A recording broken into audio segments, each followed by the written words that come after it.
start the tour, we'll first look into the background history of the place. And as the tour progresses, if there's any question, please don't hesitate to ask. The Portuguese first came here in 1471. They came along with European goods like guns, gunpowder, spirituous liquor, mirror, in exchange for our gold, ivory, later spices. Their system of trade at that particular time was the barter system, exchanging goods for goods. And the major commodity that the Portuguese were much interested was gold. And they could say the rate at which our people here were giving out their gold gave them the impression that the land here could be in abundance of it. So they named this place Elmina. In the Portuguese language, it means the mine. Our people at that time couldn't pronounce it properly, and it was corrupted to today's word Elmina. And that invariably became the name of the town. Edina is also a Portuguese word. Aldeia. In the Portuguese language, it means the village. So our people couldn't pronounce it, and it became Edina. So Edina and Elmina are wrongly pronounced Portuguese words. But we had a name before they came. This place was called Ano Mansan.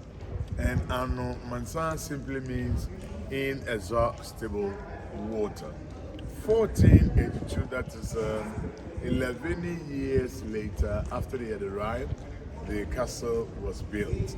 And upon completion, they named it after one of their saint patron in Portugal called Saint George's. So this is Saint George's Castle, or Elmina Castle. And to the Portuguese, they had two reasons of building the castle. One, to protect their trade and their traders. Two, to have rooms for their missionaries. And before the early 16th centuries, all the rooms on the ground floor in the castle were their warehouses. But when the attention shifted from gold and others to human trade, these same warehouses were converted into dungeons where the Africans were kept. And in total, the castle is talking of a minimum of 1,000 Africans at the time, 400 women, 600 men. I believe we should also understand the fact that the Portuguese here in Elmina did not get up one day and said to themselves that they want to go into slavery. At least something brought about it, or something might have happened somewhere.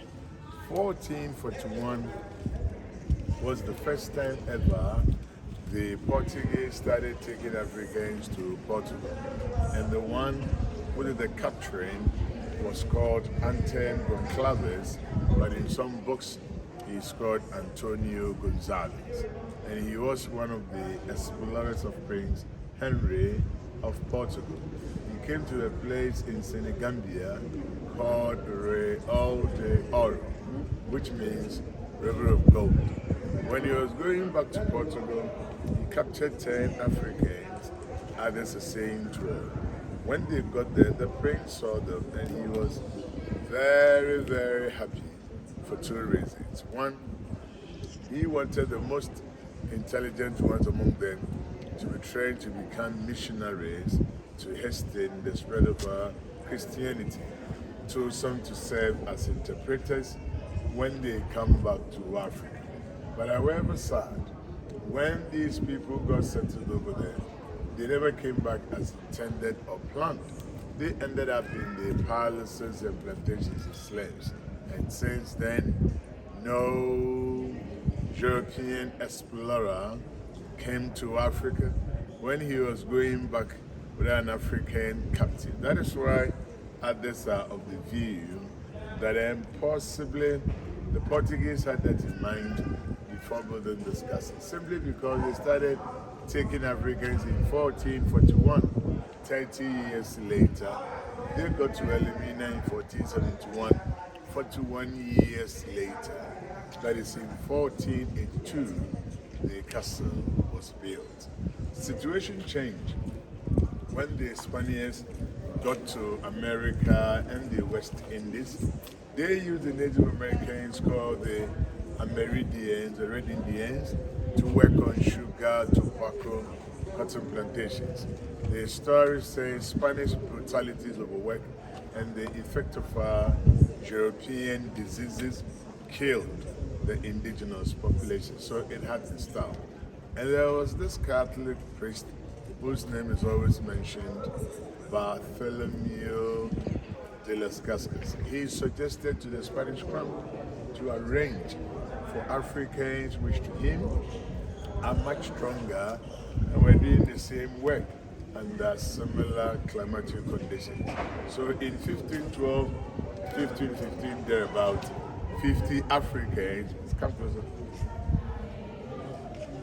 50 Africans were taken from Spain to Hispaniola, Santo Domingo, now Haiti. And when they were tried, they proved physically strong. The demand for the Africans started coming in, and that marked the beginning of what is termed the unfortunate transatlantic slave trade.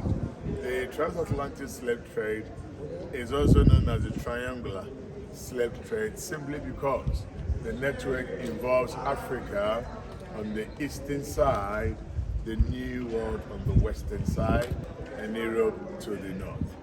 One thing to me very, very sad is that when the slave trade started, the Europeans themselves couldn't have gone to the various places to gather millions of Africans who went through the various dangers.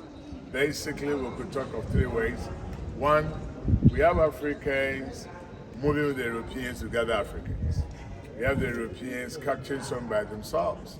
And we have Africans bringing their fellow Africans to alleged African traders and from them to the Europeans. And if there's one thing that we would like to single it out, in most cases, is intertribal wars. In the olden days, people were limited to tribes and kingdoms. One tribe did not see the fellow tribe as a brother or a sister. So in terms of wars, those captured as war prisoners were brought to the Europeans in exchange for weapons. And we shouldn't forget the fact that the introduction of guns into the African system by the Europeans intensified intertribal war. The more they go into wars, the more they get prisoners of wars for them. 1596, 1625, the Dutch attacked the Portuguese here, but they were defeated. So the Dutch finally succeeded taking the castle from the Portuguese on the 29th of August, 1637.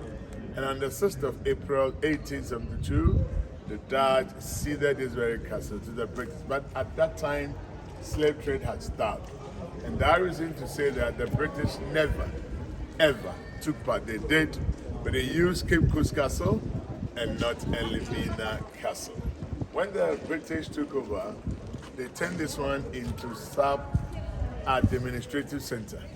During the World War II, they brought men from all English-speaking West African countries except Liberia, trained them here, and who fought for them in India and Burma from 1939 to 1945. They were known as Royal West Africa Frontier Force. 1948, the castle was used by the British as a police training school. The British were here until 6th of March 1957, when we finally became an independent state and we asked them to leave. So as it stands now, it's 540 years. And interestingly, it is 10 years older than America. America is 1492, this is 1482. So that's in a way a background history into the play. As you walk within the castle, wherever you see a reddish pen, this is from the Portuguese. Wherever you see a yellowish one, it's from the Dutch. Those who join us later, my name is Philip. So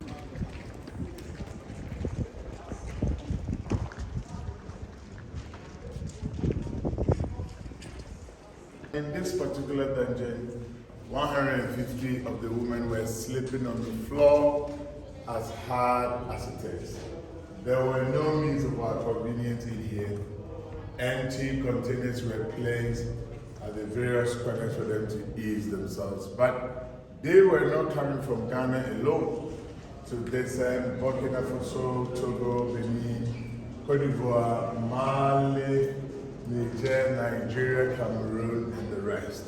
They were all brought in here. It took them 1 to 2 months before they arrived because in the olden days, there were no cars, so they had to walk barefooted from their various countries to this place. Some were even left at the expense of wild animals in the forest. When they got here, they were very weak. And as women do have their menstruation, practically, they did everything on the floor. That's what the stage. Many died. When they died, they were not buried. They were removed and thrown into the ocean for the fish to feed them.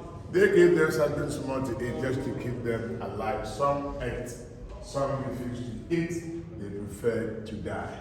And they never had a chance of cleaning their teeth nor bathing. And all these, before it was closed, the hole over there leads to another room called the magazine, where they kept their ammunition. When there's a leakage, the chemicals came straight to this room and West End, a very bad situation. These straight were brought here to pay tribute to those who died here.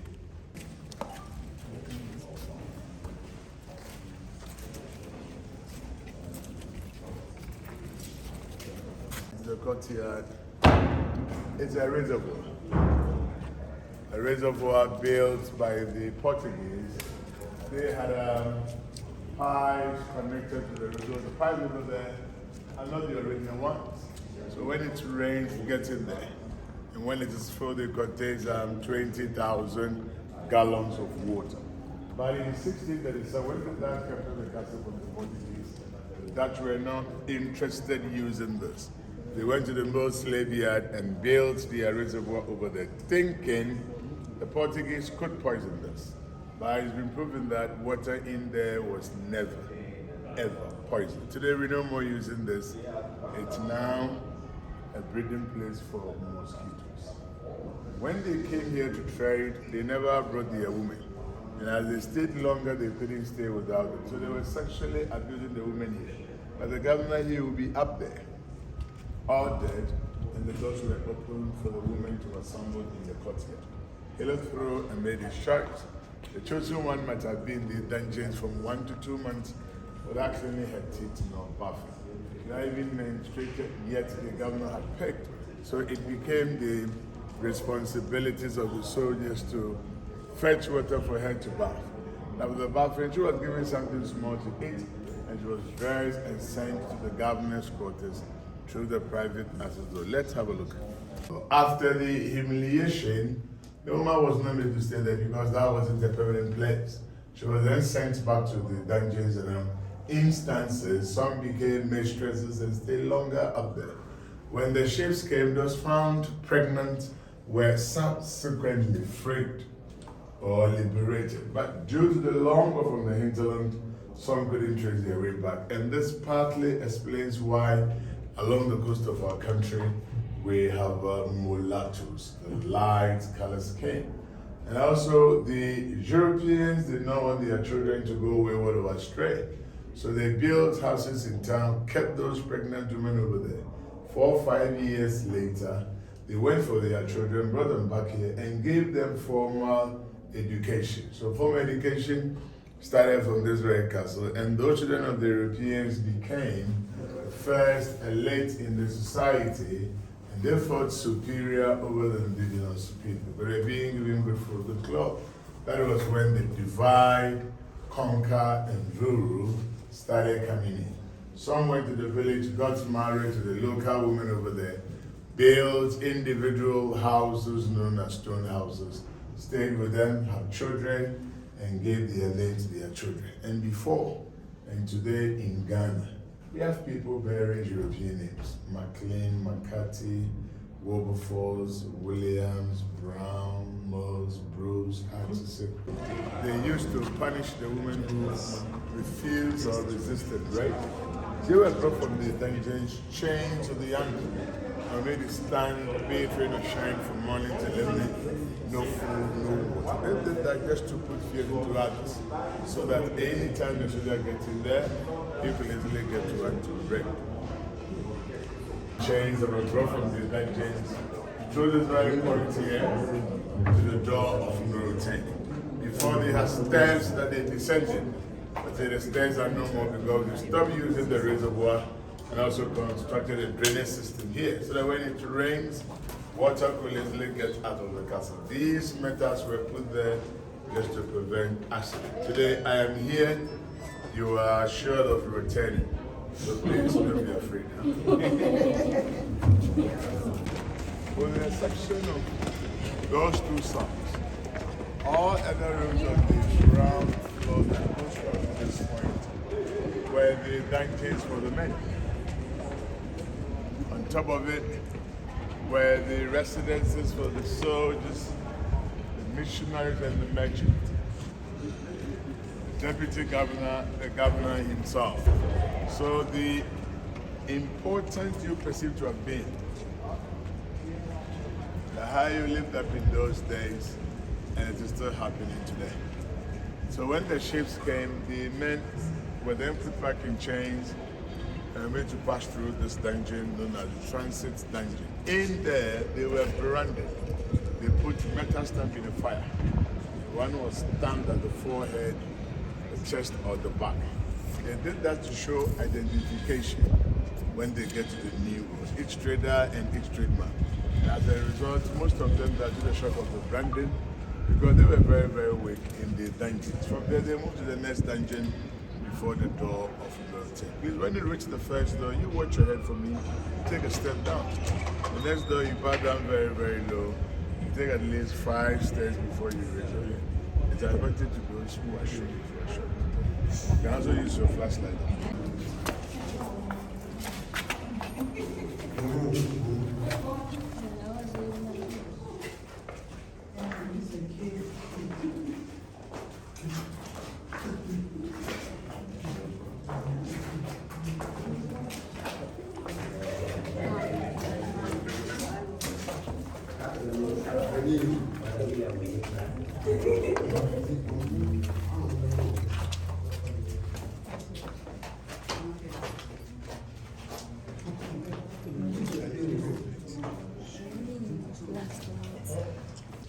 Before the sea was touching the castle, but it has receded. So when the ships came, a smaller boat was brought in to convey them to the big ships before they were taken away. Taken to Brazil, Guyana, Suriname, Liverpool, the Caribbean, and America. Seeing the nature of the Dutch didn't let you think that tall and fat Africans were not brought here. They were. But due to the treatment that they were subjected to in the dungeons, one could be lean or slim. So he or she will be forced to pass through. These spirits were brought here to pay tribute to those who died. You fit into the door, you watch your head, you take pictures, but don't jump, please. When you are done, I'll ask some questions.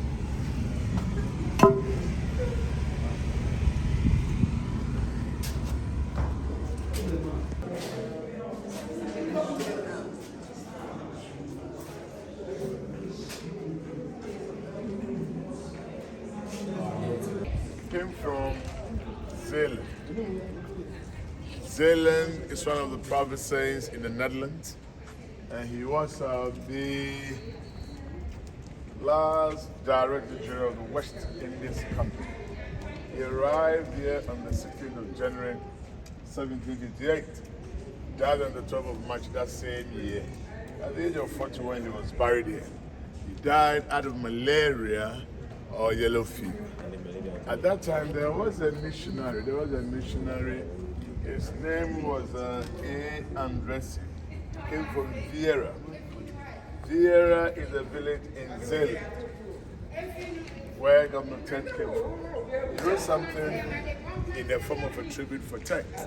And all that he was saying was that Governor Ted was just, honest, and God-fearing.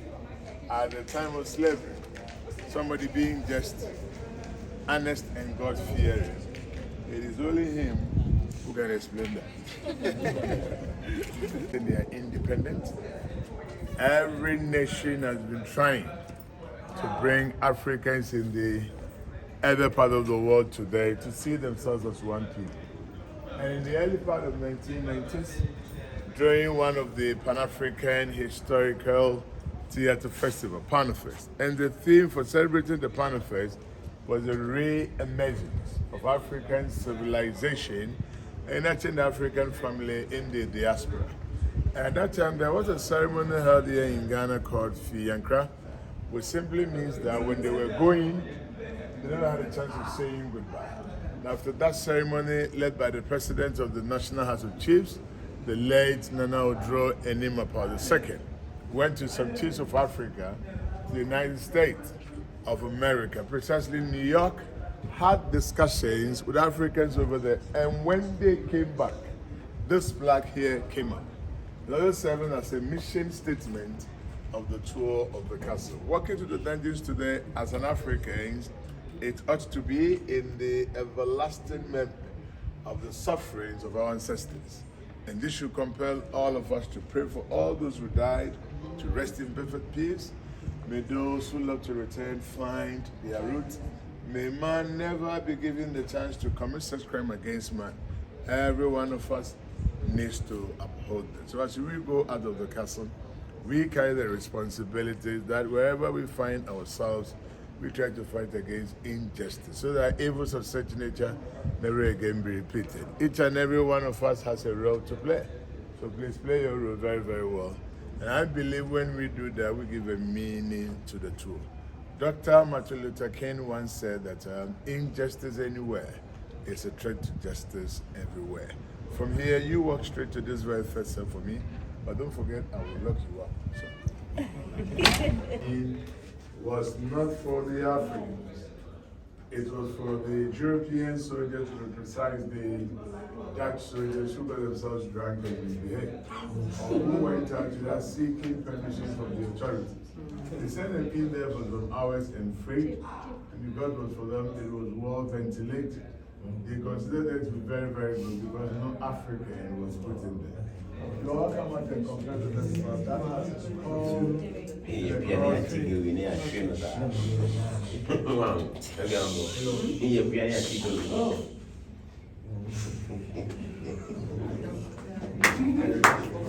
consider it to be very, very good because no African was put in there.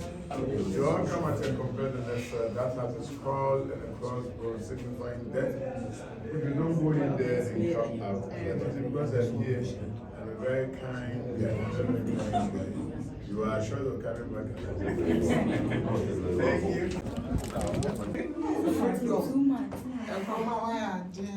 you.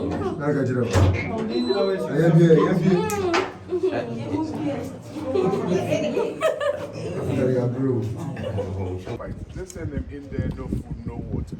The minimum is 3 days and you are gone. This wall, the other one over there, were constructed by the Dutch to strengthen the walls of the castle. The metals, the police were climbing it up and down for exercise. At the center, Portuguese church. Portuguese were Catholics, Dutch were not Catholic, Dutch were Protestant. So they divided it into two. They used the top as the junior soldiers' mess, where the junior soldiers were eating and drinking, the down as hall of trade, where they were buying and selling slaves. When the British took it as classrooms, but today it's a museum, but the Dutch, they went on top of the women's dungeon to build their church, which you have to see very, very soon. Let's come up this way. Up here are watchtowers. The Dutch built it. Their soldiers were put there just to watch on the sea. When the British took over, they converted it into prisons. That was where one of the famous Ashanti king by name Nana Akwesi Agyemangpɛ I was in prison. He became king in 1888 at the age of 16 years, 16. He made a treaty signed by his predecessors to pay 50,000 ounces of gold to the British as war indemnity fund. He paid half and paid the rest in installments. The British saw it as a breach of contract. So they told him to organize a debate in Kumasi so they could go there and settle their differences peacefully. But unknown to Prempeh, when the British were leaving this castle, they went to their soldiers, captured Prempeh, the wife, the mother, and some of the royal family members. Prempeh was imprisoned there for 4 years, sent to Freetown, Sierra Leone for 1 year, finally exiled to Seychelles Island for 23 more years. He came back in 1924, died in 1931 at the age of 59. And also in 1900, there was this British governor called Sir Frederick Hodgson. He wanted nothing but the golden stool of the Ashantis. The golden stool is said to be conjured from the skies for one of the local priests called Okofanachi. The golden stool is said to bring the Ashantis together. When the governor was pressing for the release of the original golden stool, the Ashantis prepared fake golden stool, gave it to the governor. The governor took it to Britain thinking it was the original. When he was in Britain, he saw that wasn't the original, so he came back to the original golden stool, and that brought up a queen mother called Yasantua who said no. She went from house to house telling the able men and women the importance of the golden stool to the Ashanti people. She mobilized them. We went into war with the British, but unfortunately for her, she was also captured. She was imprisoned up here for a while, finally exiled to Seychelles Island. She died there. Her remains were brought back together in the year 2000, and a big funeral was held for her. And one thing remarkable is that the woman started the war at the age of 60 years exactly. And the purpose for the war was achieved because the British couldn't take away the original golden stool from us. Let's go.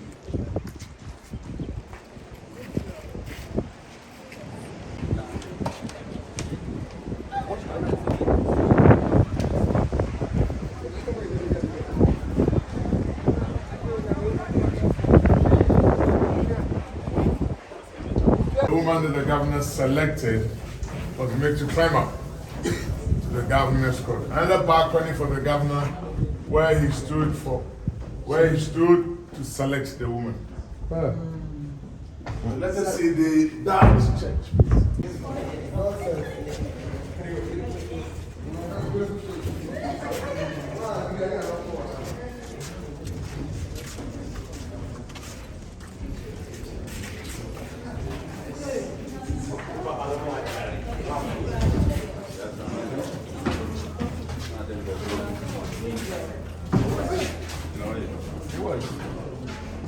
It's great.